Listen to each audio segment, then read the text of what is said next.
আবারও স্বাগত একশো বিজনেসের সঙ্গে আছে আমি সাউথ হাবিবি সেতু। রিজার্ভ কমে যাচ্ছে প্রায় $135 কোটি। এশিয়ান ক্লিয়ারিং ইউনিয়ন বা আকুর দায় পরিশোধ করতে রিজার্ভ থেকে এই অর্থ খরচ হবে।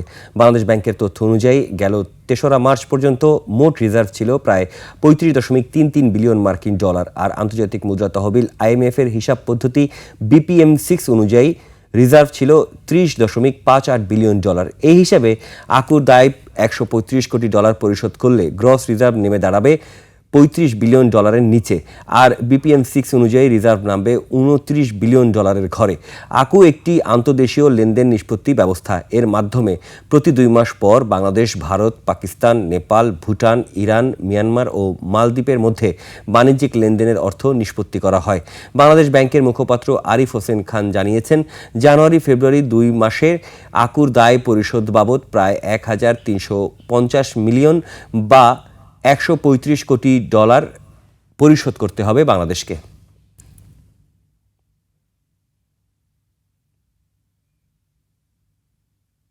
বাংলাদেশ যুক্তরাষ্ট্রের বাণিজ্য চুক্তি চূড়ান্ত বা অপরিবর্তনীয় নয়, প্রয়োজনে এতে সংযোজন বা বিয়োজনের সুযোগ রয়েছে বলে জানিয়েছেন বাণিজ্যমন্ত্রী খন্দকার আব্দুল মুক্তাদির। তিনি বলেন, চুক্তিতে এমন কিছু উপাদান আছে যা ভবিষ্যতে দুদেশের বাণিজ্য সম্পর্ক আরও জোরদার করতে সহায়ক হতে পারে। বাণিজ্য মন্ত্রণালয়ে যুক্তরাষ্ট্রের দক্ষিণ ও মধ্য এশিয়া বিষয়ক সহকারী পররাষ্ট্রমন্ত্রী পল কাপুরের সঙ্গে বৈঠক শেষে সাংবাদিকদের সঙ্গে আলাপকালে তিনি এসব কথা বলেন। মার্কিন যুক্তরাষ্ট্র থেকে আমরা প্রায় 3.25 বিলিয়নের মতো আমদানি করি।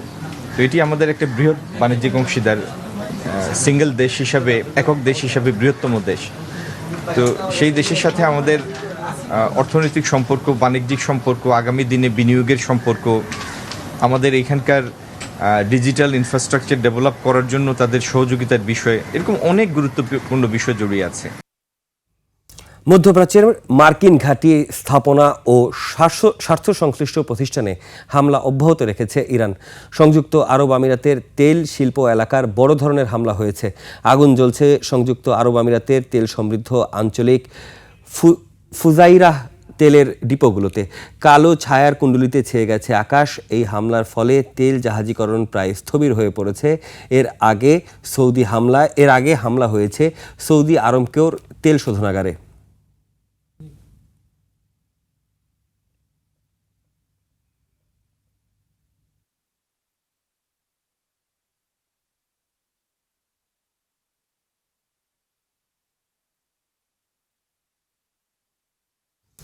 টানা 4 দিন বৃদ্ধির পর দেশের বাজারে সোনার দাম কমানো হয়েছে। এবার ভরিতে কমেছে সর্বোচ্চ 9,214 টাকা। একই সঙ্গে কমেছে রূপার দাম। বাংলাদেশ জুয়েলার্স সমিতি বাজুসের পুনর্নির্ধারিত দাম অনুযায়ী ভালো মানের অর্থাৎ 22 ক্যারেটের প্রতি ভরি স্বর্ণের দাম কমে দাঁড়িয়েছে 2,68,214 টাকা। এছাড়া ভরি প্রতি 21 ক্যারেটের সোনার দাম দাঁড়িয়েছে 2,56,025 টাকা। 18 ক্যারেটের সোনার দাম 2,19,458 টাকা। এছাড়া সনাতন পদ্ধতির সোনার দাম ভরি প্রতি পড়ছে 1,79,159 টাকা। বিজ্ঞপ্তিতে বাজুস জানিয়েছে, সোনার বিক্রয় মূল্যের সঙ্গে আবশ্যিকভাবে সরকারি নির্ধারিত 5% ভ্যাট যুক্ত হবে। এদিকে ভালো মানের রূপার দাম ভরি প্রতি 641 টাকা কমেছে। মঙ্গলবার ভালো মানের রূপার দাম ছিল ভরি প্রতি 7,173 টাকা। আজ দাম কমে হয়েছে 6,532 টাকা।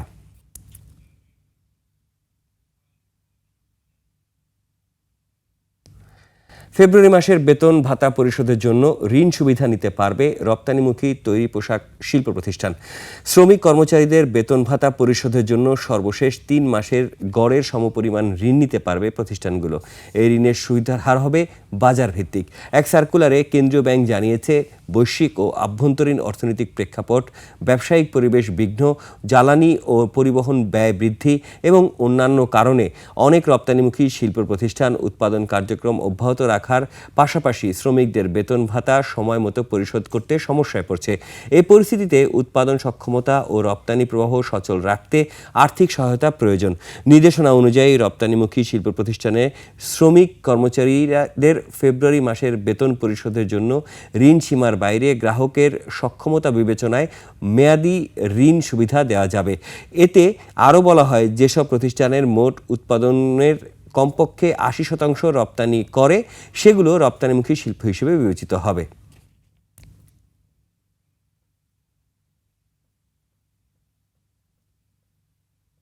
মধ্যপ্রাচ্যে যুদ্ধ দীর্ঘায়িত হলে বৈশ্বিক জ্বালানি সংকট, সরবরাহ ব্যবস্থা ব্যাহত এবং এলএনজি সরবরাহ বন্ধ হয়ে গেলে দাম বাড়তে পারে জ্বালানি তেলের, যা বাংলাদেশের অর্থনীতিতে বড় ধাক্কা দিতে পারে। এখনই জ্বালানি ও খাদ্য মজুত, শ্রমবাজারের রুট পরিবর্তন এবং কূটনৈতিক তৎপরতা জোরদারের মতো পূর্ব পরিকল্পনা জরুরি বলে মনে করেন বিশ্লেষকরা। বিস্তারিত আকবর সুমনের রিপোর্টে।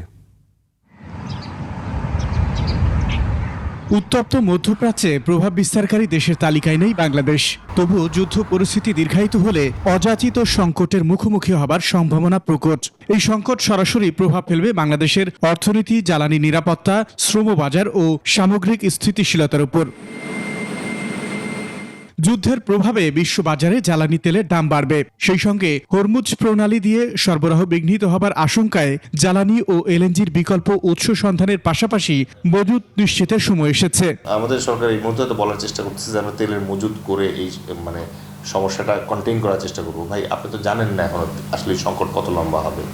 হরমুজের যে তেল আজকে বন্ধ হয়েছে, এই তেল তো আর কালকে আমার বাজারে আসবে না, কিন্তু বাজারে কিন্তু অলরেডি তেলের দামে ইম্প্যাক্ট পড়বে। সরকারেরও এখানে চাপ আছে। ধরেন যে যখন ওখানে বাজারে মনে করেন যে একটা সাপ্লাই চেইন স্টার্ট হয়ে যায়, তখন সরকারকে হিসাব করতে হয় যে আমি দাম কতটুকু বাড়াবো। এটা একটা চ্যালেঞ্জ। তো এই প্রথম চ্যালেঞ্জ হচ্ছে যে আমাদের কর্মসংস্থানের উপরে চাপ পড়বে ওখানে। বিশ্লেষকদের মতে জাহাজ চলাচল বিঘ্নিত হলে মধ্যপ্রাচ্যে বাংলাদেশের পণ্য পরিবহনের বিকল্প পথ তৈরি করতে হবে। এছাড়া আন্তর্জাতিক বাজারে সরবরাহ শৃঙ্খলা ভেঙে পড়ার আগেই নিত্য প্রয়োজনীয় পণ্য মজুদের তাগিদও রয়েছে। আমরা নির্ভর করি জ্বালানির জন্য মধ্যপ্রাচ্যের এই কাতার বা ইউএই, সৌদি আরব, এসব দেশের উপরে। এসব দেশ, সবগুলি দেশ আক্রান্ত হয়েছে। অন্যদিকে ইরান থেকে যে সরবরাহ অন্যান্য দেশকে সরবরাহ করে, সেটার উপরেও একটা নেতিবাচক প্রভাব পড়েছে। কারণ ইরান মেইনলি চায়নাকে এবং ভারতকে তাদের জ্বালানি সরবরাহ করে থাকে। পরিস্থিতি দীর্ঘায়িত হলে অর্থনীতির উপর চাপ বাড়বে। তাই রিজার্ভ স্থিতিশীল রাখা এবং রেমিটেন্স প্রবাহ স্বাভাবিক রাখতে বিশেষ ব্যবস্থা গ্রহণের তাগিদ বিশ্লেষকদের। লক্ষ লক্ষ শ্রমিক প্রবাসে কাজ করে। বাংলাদেশের রেমিটেন্সের উপরে একটা ঋণাত্মক প্রভাব এর মাধ্যমে পড়বে। আর আমদানি রপ্তানির কথা যেটা বলছেন, আপনি যেখানে যখন দেখবেন যে তার বৈদেশিক মুদ্রার উপরে প্রভাব পড়ছে, তখন সেখানে বাংলাদেশ বাধ্য হবে তার আমদানি কাটেল করার জন্য। আকবর হোসেন সুমন, 21 টেলিভিশন, ঢাকা। এবারে প্রধান শেয়ার বাজারের খবর। মধ্যপ্রাচ্যে যুদ্ধের ভয়াবহ প্রভাব পড়েছে এশিয়ার শেয়ার বাজারে। সূচকের নিম্নমুখী প্রবণতা দেখা যাচ্ছে এশিয়ার বেশিরভাগ পুঁজিবাজারে। জাপানের শেয়ার বাজারের নিকির সূচক 2033 পয়েন্ট কমে দাঁড়িয়েছে 54,245 পয়েন্টে। কমেছে হংকংয়ের শেয়ার বাজার হ্যাংসেংয়ের সূচক 642 পয়েন্ট কমে অবস্থান করছে 25,125 পয়েন্টে। কমেছে সিঙ্গাপুরের এসটিআই এর সূচক, এটি 131 পয়েন্ট কমে অবস্থান করছে 4,784 পয়েন্টে। চীনের শেয়ার বাজার সাংহাই কম্পোজিট ইন্ডেক্স অবস্থান করছে 4,081 পয়েন্টে, যা আগের দিনের চাইতে 41 পয়েন্ট কম। বোম্বে সেন্সেক্স 30 ইন্ডেক্সে দেখা যাচ্ছে নিম্নমুখী প্রবণতা। সেন্সেক্সের সূচক 1,454 পয়েন্ট কমে অবস্থান করছে 78,784 পয়েন্টে। কমেছে থাইল্যান্ডের থাই স্টক এক্সচেঞ্জের সূচক, এটি 117 পয়েন্ট কমে অবস্থান করছে 1,348 পয়েন্টে। এখন জানিয়ে দিচ্ছি আন্তর্জাতিক বাজারে জ্বালানি তেলের মূল্য পরিস্থিতি। বিশ্ববাজারে জ্বালানি তেলের দাম বেড়েছে। মে 2026 সরবরাহ চুক্তি ক্রুড অয়েল ব্রেন্ট ব্যারেল প্রতি বিক্রি হচ্ছে $83.80, যা আগের দিনের চেয়ে প্রতি ব্যারেলে $2.40 বেশি। এবার জানাবো আন্তর্জাতিক বাজারে সোনা ও রূপার দাম। আন্তর্জাতিক বাজারে বেড়েছে স্বর্ণের দাম। প্রতি আউন্স স্বর্ণ বিক্রি হচ্ছে $5,165, যা আগের দিনের চেয়ে $76.87 বেশি। বেড়েছে রূপার দাম। প্রতি আউন্সে রূপা বিক্রি হচ্ছে $85, যা আগের কর্মদিবসের তুলনায় $2.98 বেশি। এবার টাকার সঙ্গে প্রধান আন্তর্জাতিক মুদ্রার বিনিময় হার।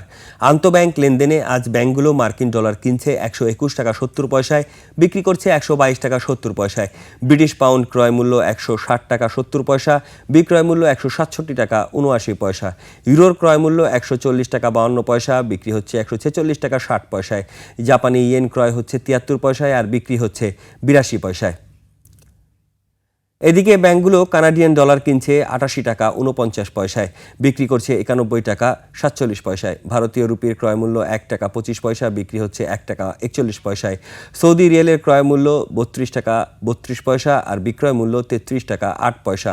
মালয়েশিয়ান রিঙ্গিত ক্রয় হচ্ছে 30 টাকা 66 পয়সায় আর আন্তঃব্যাংকে বিক্রয় হচ্ছে 31 টাকা 57 পয়সায়।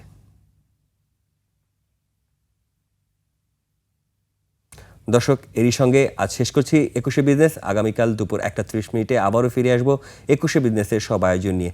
দেখার আমন্ত্রণ রইল। 21শের সঙ্গেই থাকুন।